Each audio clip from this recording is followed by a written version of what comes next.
Head to Whole Foods Market to jumpstart your January during our New Year boosting event with savings on feel-good favorites store-wide. Save on organic picks, wellness staples, and more all month long. At Sierra, you'll always find apparel, footwear, and gear for 20 to 60% less than department and specialty store prices. But right now, it's clearance time, so you can save even more on everything you need to get active and outside. Visit your local Sierra store today. Thanks for choosing this free Anfield Index podcast.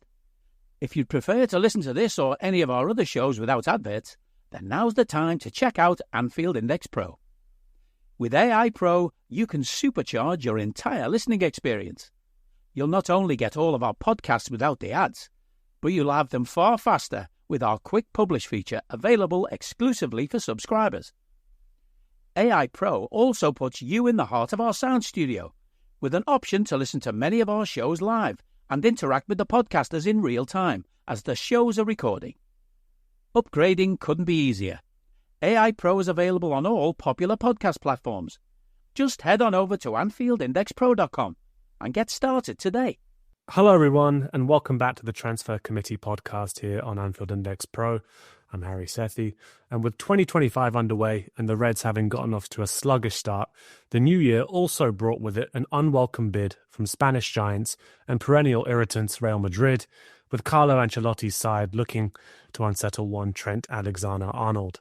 Given our last committee meeting took place under the presumption that Liverpool's big three would all stay, we neglected to look into the right-back position, but with a January window open and Trent looking likely to leave Anfield in the future, on today's pod, we'll be looking at both fullback positions as a contingency, and as whoever comes into either position and the profiles Liverpool pursue will almost certainly dictate one another.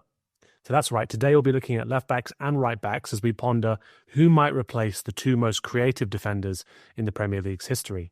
And as ever on the show, as I said, I'm joined by my illustrious committee, this time from a well-heated room near you, welcoming back Mr. Dan Kennett as our data guru, Mr. Dave Hendrick as our chief scout, and Mr. Mo Chatra to run the numbers. Welcome back, boys. Hi, Harry. How's everyone feeling? Excited about, getting a brand new Taft's Tavern sign for Moisey? Oh, all I can say is that our blue brothers were very, very happy at the news yesterday. Almost unanimous excitement. David Upstein managed to make both sides of Liverpool happy yesterday, though. We got the Moyes news, and then with the Kvaratskhelia thing, everybody was joyful. There was definitely some children produced in or made in Liverpool last night, I can tell you. Yeah. I'm a bit under the weather, Harry, but hopefully I'll keep my sniffling and coughing to a minimum. Sure, that's all acceptable. Seems to be going around plenty of these dressing rooms in the Premier League over the past few weeks. So, as we mentioned, we're going to be talking about, well, this is the Trent contingency pod, I suppose. We did cover left-back options on the last one, but we're going to be covering both full-back positions because, as I sort of mentioned, they influence each other so much, and depending on who we go for and who the highest profile target or the highest priority target ends up being for us, that's going to dictate who the other one is. So, Dave, let's start with some of the targets that you've identified, and if we want to start with right backs, if you want to, we can do that, and let's run through these players, or you can start with, I guess, your highest priority target. Up to you. Okay, so we'll start with right back, and we'll start with the more attacking profile of right back. Initially, when these lists were put together, Pedro Porro and Tino Livramento were on them. However, Newcastle have made it clear that there's no chance Livramento is going to ever be leaving. And when asked, Ange Postecoglou just gave a very slow, solemn mate about Pedro Porro, and we just chose to move away from that one. So we've got Achraf Hakimi, the Moroccan at Paris Saint-Germain, 26 years old. He's a couple of days younger than Trent. Everybody knows as much as there is to know about Hakimi as a player. He is rapid. He is very good going forward. When he wants to be, he's a very good defender. We see him play for Morocco, and he locks in, and he looks like a very, very solid defensive right back. We see him play for Paris Saint-Germain, and not so much at times. So I think it is just a matter of effort with him in there. Next up would be Vanderson from Monaco, a 23-year-old Brazilian who almost landed in the Premier League in 2022. He was on the verge of signing for Brentford before Monaco hijacked the deal. Better going forward than defensively for certain. More of a wing-back profile. So that would skew, obviously, what you would need to do on the other side. And the same can be said of Jeremy Frimpong of Bayer Leverkusen, who is 24 years of age and obviously would count as homegrown, having come through the Manchester City Academy. He is lightning in a bottle. He is exceptionally good in the final third, but there is big questions about him defensively. So again, it would dictate what you need to do on the other side. Others then of a more defensive profile, I really like Joel Ordóñez of Club Brugge, 20-year-old Ecuadorian. He does primarily play as a centre-back, but he has played as a right-back and I think would fit quite well there if you were going for a very defensive presence in that role. Arnau Martinez, the 21-year-old from Girona, who was in the Barcelona Academy, was released and moved on to Girona and has established himself as one of the better right-backs in La Liga. He is comfortable going forward, but can also play at centre-back. He stands 6 foot. He's well built. He is a very promising player. Jules Koundé is probably, along with Hakimi, the biggest name on this list.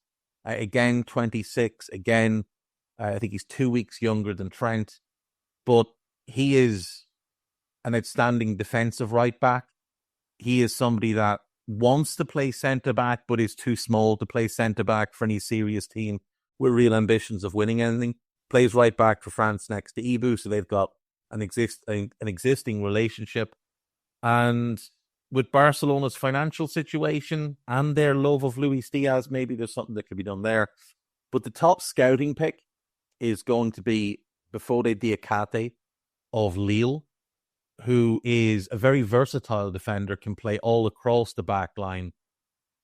Real shades of William Gallas with this guy. Like a physical, quick, locked-in defender, but he's also comfortable on the ball. You won't see him making rampaging runs, but he makes good decisions. He can beat people in tight areas. He picks the right pass. His crossing needs work. His passing is good. He would be the top pick for me, Bafode Diakate of Lille, 24 years of age. So he's got plenty of experience, was at Toulouse, came through their academy. It's one of the academies in France that's most highly respected. And now he's been at Lille for a couple of years and really established himself as one of the better defenders in the French division. So I suppose the question here, and I think it's one we covered on the last committee podcast as well, is the profile of player that we think we want to pursue for right back. Dave, by you highlighting Diakate there, do I take it that you're happy to have the more defensive option on the right back position if it perhaps means that we get a more attacking left back that we might go into in a bit? Yeah, I think I was also kind of swayed on this a little bit by just having a look at the history of Arne Slot and how he uses his fullbacks. And he has traditionally had a more attack-minded left back and a more defensive right back. And of course, at Feyenoord, it was most prevalent, where he had Gertrude, who is a centre-back by trade, but Arne put him to right back. He was comfortable inverting him into midfield. I've seen Diakate invert into midfield and do that as well, and become like a second holding midfielder and add a real defensive presence in there. So I think he lines up really well with what we've seen in the past from Arne. And I think based on what I would look at it with value, age profile, history, schooling, all that kind of stuff, he's the one I would look at. He's also a player who shows real leadership traits already. And like I said, when I watch him, it roars William Gallas at me. And for me, if William Gallas had ever been harnessed properly, he would be talked about as the best right back in Premier League history before Trent. Wow. big endorsement for William Gallas there. And I suppose another factor that comes into it, actually, I was just thinking as you mentioned there, obviously we're still working on the deal for Mo, hoping to get that over the line pretty soon. And if we think about how Mo's game has evolved, or how we've asked Mo to evolve his game and reduce the amount of defensive responsibility that's on him and to conserve the energy for going forward, having a more defensive-minded right back behind him who is aware that their job is not necessarily to bomb on and to be the creative force, but to shut the back door behind Mo, who can do the fun stuff. Maybe that makes that even more sense. There's one other factor here as well, which is the centre of midfield, where at the moment we're very soft and quite easy to play through. And the most prominently linked defensive midfielder is Martin Zubimendi, who will not solve that problem for you. Like, he's not a physical player. Alexis McAllister would remain the most, like, the hard man of the midfield, so to speak. So I think adding a real physical presence in defence will give you more balance. Yeah, this makes a lot of sense. Dan, do you want to come in and sort of run the stats rather on these players? Yeah, absolutely, Harry. Can you hear me okay? Yeah, all clear. Yeah. Just wanted to start off by just talking about the whole thing about a Trent replacement, and just to set some expectations, because it's going to be genuinely impossible to replace Trent like for like with any one player. He is someone who has been the most creative and threatening player in the Premier League, or either first or second, along with Kevin De Bruyne for 6 seasons in a row. And he's been doing it from a fullback position. And we're not going to be able to get anybody, we'll be lucky to get somebody who can do about half of what Trent can do in terms of his passing, his creativity and his threat. So you straight away, the team, it's almost impossible for the team as a whole to be as good as it is with Trent in it. So it's possible that we might be able to sign a player who is slightly better defensively than Trent and slightly better carrying the ball than Trent, although that's actually going to be a bit of a challenge as well. And so what you're then relying on to actually bring the team as a whole back up to the same level it is now is you're going to have to rely on upgrading other positions and then natural development of the players. Maybe Gravenberch gets a bit better, maybe Szoboszlai gets a bit better, maybe McAllister gets a bit better, just to bring the team back up. So I just wanted to set that context here, because we've got to remember that we're going to be doing these contingency pods on the Virgil van Dijk and Mohamed Salah as well. Yeah. And these 3 players are all in the top 10 best players in the Premier League. So all of these pods make me sad because they are great world-class players. And so we just need to keep that overall bigger picture in mind, Harry. So given that in mind, right, I'm going to start with Hakimi, right, because there's something about when you look at a PSG player in the data, you might as well not bother, because the numbers is just, every single number is absurd, because they play as the dominant team in their league, and all their players just rack up extraordinary numbers. So you can say that we said, oh, well, Hakimi, and we said, look at everything looks good, because he's a good player on a good team, on a very good team in a very dominant position compared to the rest of their league. So the only other thing I would add on Hakimi, other than what everybody knows, is that his injury history is overall very good. He's had 1 minor hamstring injury. Who was it? Let me just get my notes. Last year and the year before. Other than that, nothing there to worry about. So there's no injury history there. He's very creative and he will get involved a lot going forward. But how much of that is going to be the PSG tax?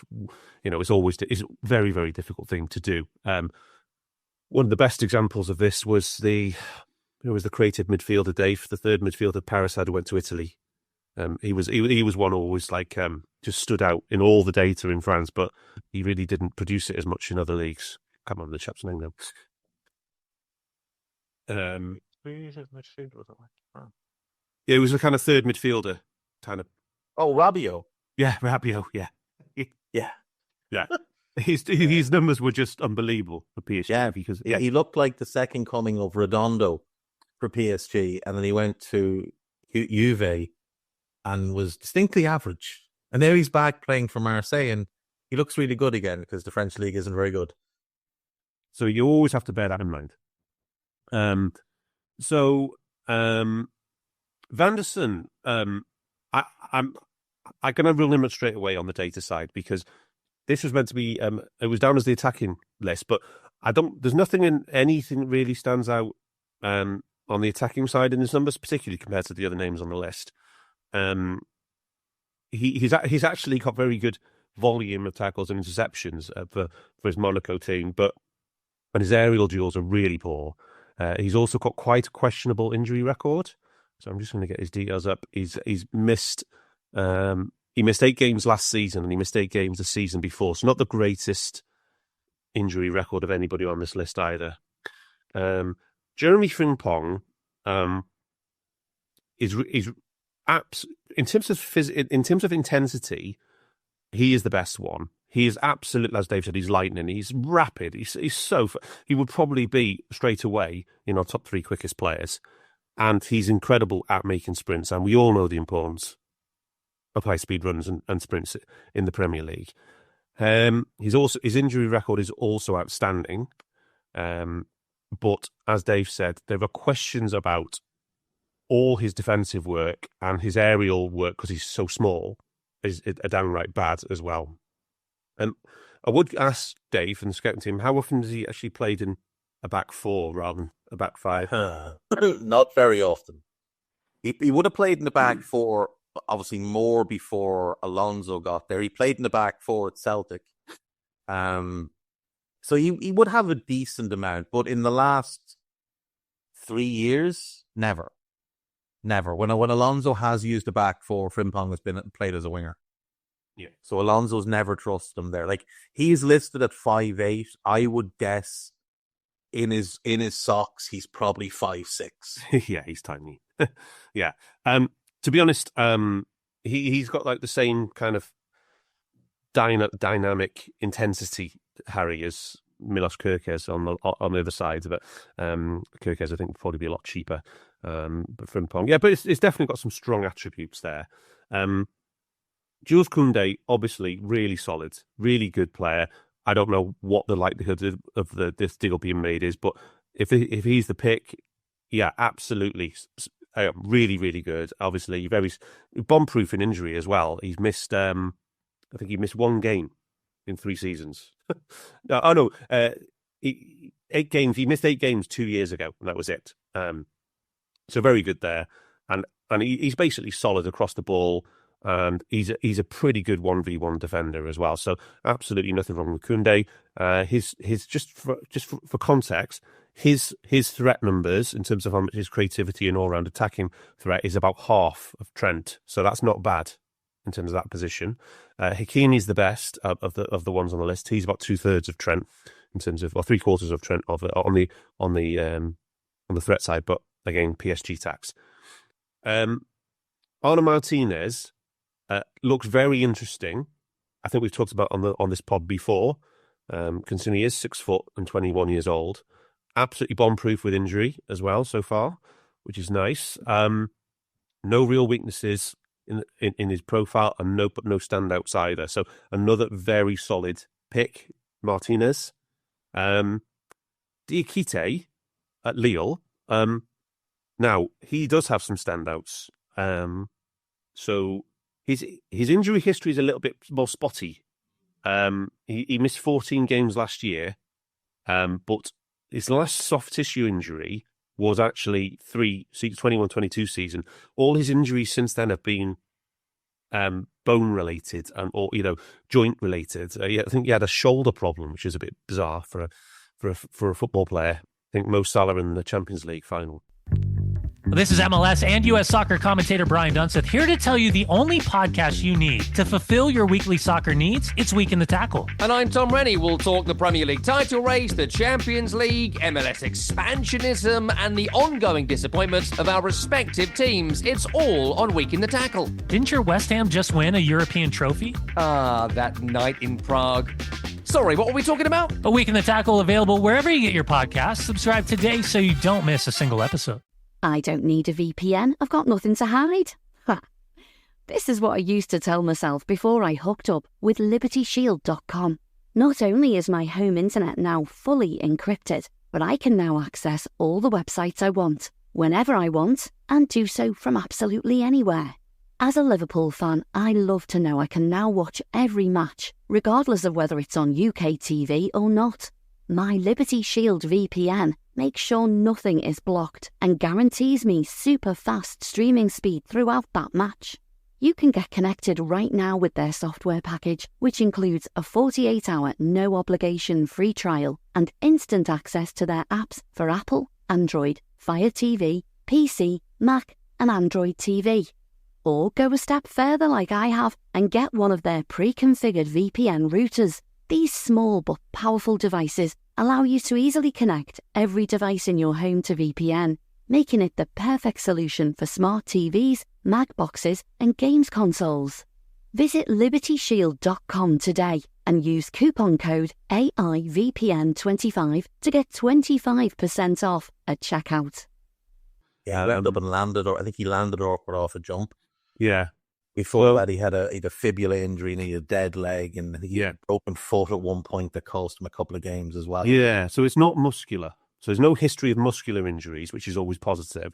So it's just those other things, a bit more like Diogo Jota. He gets involved in so many fights on the pitch that maybe that encourages injuries. But the thing to like about him, there's three things. First of all, he's defensively aerial. He's excellent for a fullback.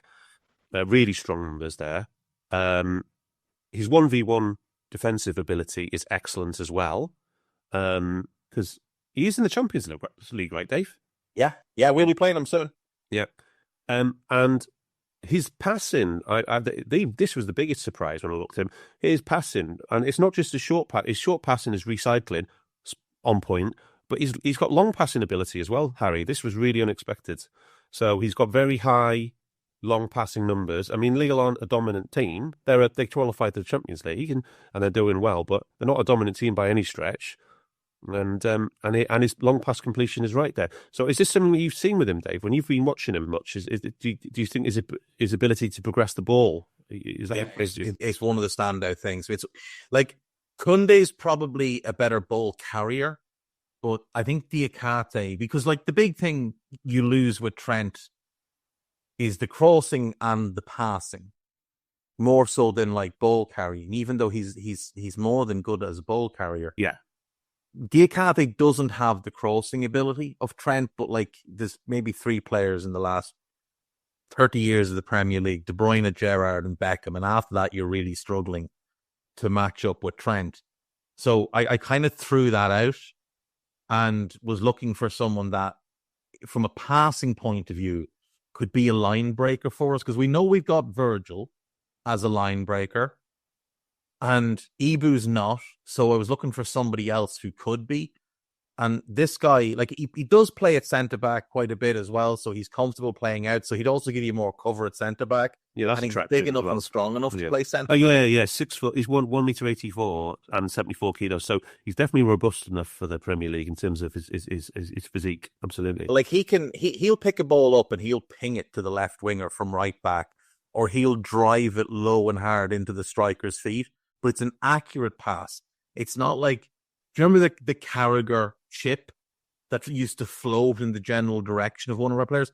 This is a driven, purposeful pass fired into a player that you can move off of. And like that type of thing is rare enough to find in someone that has his defensive capabilities as well. Does he represent Guinea internationally? No, he's played for France at every underage group, including the Olympics this past summer. Okay. But he hasn't been capped at senior level. If he doesn't, he has said he would be open to playing for Guinea. Question, Dave. What is Lille's team style?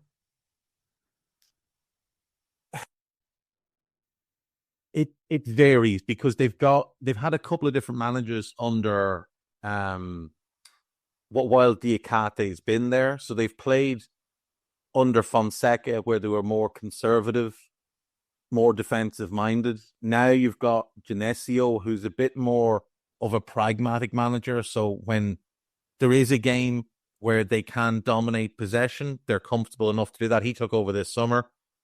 When it's a game where they have to bed in, he's comfortable doing that. They play a fairly aggressive style, like they want to turn the ball over. They're a little bit like Newcastle in that regard, where they'll invite you on and then there's a trap and they'll take the ball and try and spring. But it would be hard to pigeonhole them, especially in his tenure there, with any one singular style of play. But he came through with Toulouse, who played, especially at academy level, like a very creative, expressive style of football, because their whole thing is to develop players and sell them for the best possible price. So I think he can adapt to pretty much anything you want. But he's got a really good relationship on the right with Edin Shagrova, who's a creative, attacking, wide player who offers nothing defensively.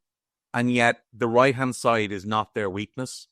So if we look at Mo and him physically maybe toning down how much he chases back, I think having someone like Shagrova, having someone like Diakate behind him is going to help. Thanks, Dave. So, Harry, just to sum up, I think from the data side, I'd take all the three defensive profile picks, Koundé, Martinez and Diakite, above the three attacking picks of Hakimi, Van der Sar and Frimpong. But again, it's up to you. Yeah, I think in a similar way to which Slot was pursued as somebody, we weren't trying to find a Jurgen Light when it came to personality. And again, in similar ways, he's impossible to replace, right? But we found somebody who could harness the squad. This is the thing. Like as Dan said, we're never going to replace Trent. There's just nobody. Like the only player who could maybe be 80% of Trent is Reece James, who's got the worst hamstrings that have ever been handed to a human being in history. So you're just not replacing him. So if you want the team to stay at the same level, as Dan said, you need certain individuals to improve. You can upgrade other parts of your team, like, by signing Kvicha Kvaratskhelia or by signing a number 9 that might get you 20 goals a season. The other way you do it in conjunction with that is you improve the defensive side of things. So even if attacking-wise you take a 10% step backwards, you become a much stronger defensive team. And going from Trent to Diakite or Koundé is an enormous jump defensively. So does it balance itself out that way? Others would have to take on more of the creative burden, of course, but we're not as reliant on Trent now as we were under Jurgen, so maybe. And for all those who perhaps didn't enjoy the performance of, again, Trent's been very good this season defensively, but if you want to see Virgil blowing less out of his cheeks as he was in that United game, and again thinking about similar vein to what I said about Mo earlier on, if we are to retain those players who are difference makers for us in terms of the quality they bring to the side, thinking of the best ways to elongate however long they can contribute at a top level for us, I think is going to be important for us. And if having a more defensive right back who makes us more solid gives Virgil less work to do, I mean that's music to my ears as well. Mo, give us the sort of the rough figures in terms of the prices for those players that Dave and Dan went through there. I'm expecting maybe that there's potentially these fees aren't going to be super high for some of these. They aren't, but they will be for one or two. So let's start with Van der Sar. So he's a player whose contract runs through till the summer of 28. He's a Bertolucci client, so agent fees would be slightly on the higher side. However, transfer fee wise, he is second lowest of the 7 players we've discussed. So value him at £17 million. Jeremy Frimpong is a player who has got a fair bit of hype around him, obviously having had a stellar season last year for Bayer Leverkusen, and so therefore his valuation increased quite significantly in 23-24 or 24-25 even.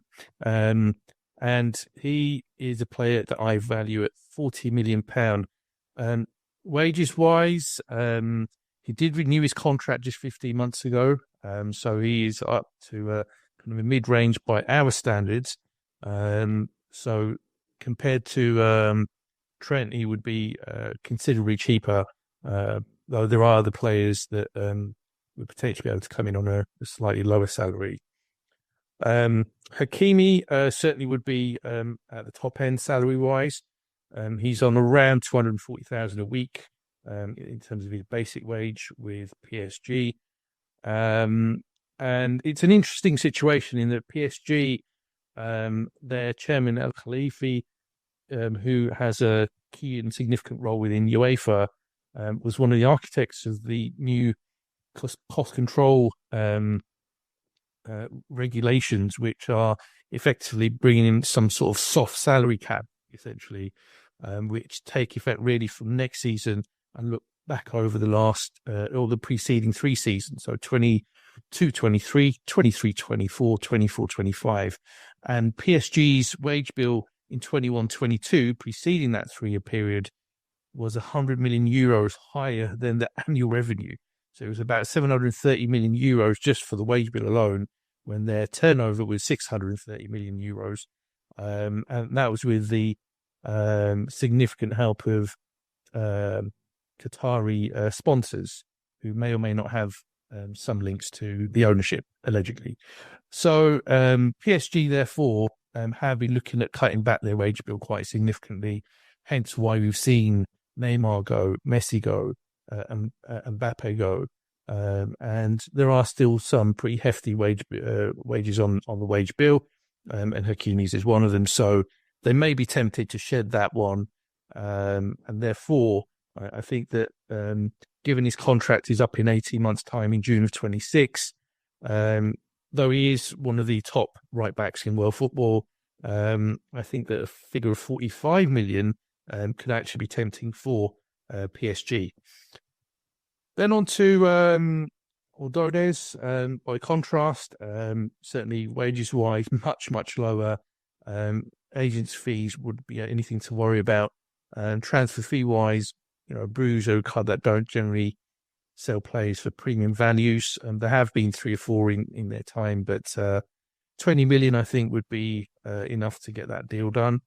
Martinez has a buyout clause of 50 million euros, which is just around 12 to 30 million pounds. His contract ends in June 27. Obviously, Girona, though, are part of City Football Group that we generally don't do business with, but that's not to say a deal can't be done. Jules Koundé, similarly to the situation with Hakimi and PSG, as we all know, Barcelona continue to be an absolute shambles when it comes to managing their finances, and they have struggled significantly over the last couple of weeks to make things work where the Olmo deal is concerned in retaining him. So there may be the temptation to try and move on one of their more marquee players. And though he has a €1 billion release clause, I think that a deal of £65 million could be tempting, potentially even lower than that for Jules Koundé. And then finally, Diakite is a player that has had a growing profile on the continent, and so I think that his valuation would be in the region of about £20 million to get a deal done with Lille. So from a value for money perspective, certainly Diakite is up there in terms of transfer fee, wages and agent fees all being on the lower side. That's great. Do you mind just running through those once more, Mo, just as a consolidation? No, that's fine. So Van der Son at 17 million, Frimpong at 40 million, Hakimi at 45 million, Ordonez at 20 million, Martinez at 12 million, Koundé 65, and Diakite at 20 million. Interesting. Okay. Value in some parts, and I think you argued well around sort of why some of those higher profile players may, even with Harry, less time on their deal. Yes, I forgot to cover Ordonez, and that's one of the reasons why is because the data is extremely limited on him. Right. So it would be a scouting pick. Ordonez would be a scouting recommendation. We can't really say either way. Add much to this, I'm afraid. Okay, I appreciate that.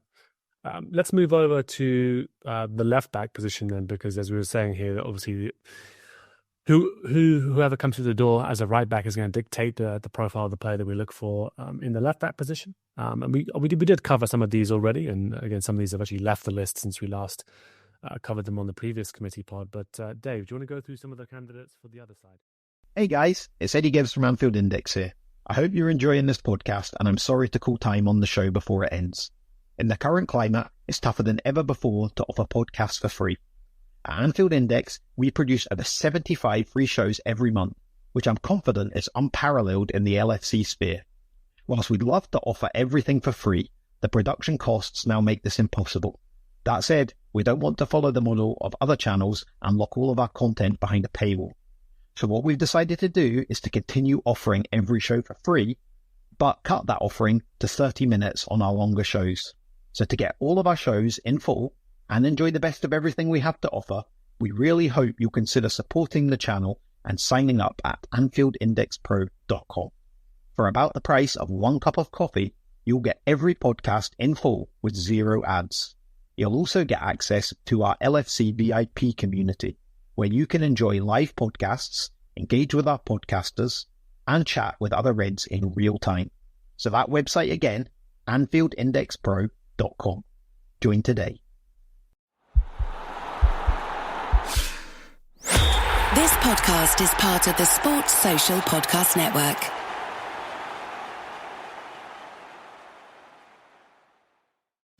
If you're a maintenance supervisor for a commercial property, you've had to deal with everything from leaky faucets to flickering light bulbs. But nothing's worse than that ancient boiler that's lived in the building since the day it was built, 50 years ago. It's enough to make anyone lose their cool. That's where Grainger comes in. With industrial-grade products and dependable fast delivery, Grainger can help with any challenge. From worn-out components to everyday necessities. Call, click Grainger.com, or just stop by. Grainger, for the ones who get it done.